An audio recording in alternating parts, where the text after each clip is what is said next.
Сәлеметсіңдер ме, оқушылар? Бүгінгі сабақтың тақырыбы қайырымды бала. Жаңа тақырып бойынша жаңа сөздерді сөздікке жазып алайық. Қайырымды, добрый, қарсы, против. Оқылым тапсырмасы, 3-ші тапсырма, 51-ші бет. Мәтінді оқы. Әлібек күшігімен бақшаны аралады. Ол жерде жатқан торғайдың балапанын көрді. Оның қанаты сынып қалыпты. Өзі қатты тоңыпты.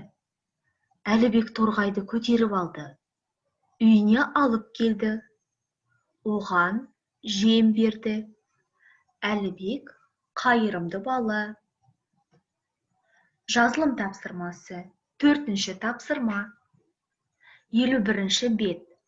Жақша ішіндегі қажетті сөздерді пайдаланып, сөйлемді жаз.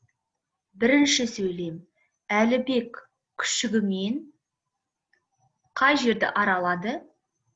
Киноны, бақшаны, даланы.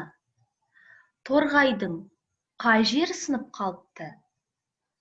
Басы, аяғы, қанаты. Әлібек нені көтеріп алды? Күшікті, тырнаны, торғайды. Мәтін бойынша жақша ішіне керекті сөздерді қойып жазамыз. Осымен сабақ аяқталды. Сау болыңдар, оқушылар.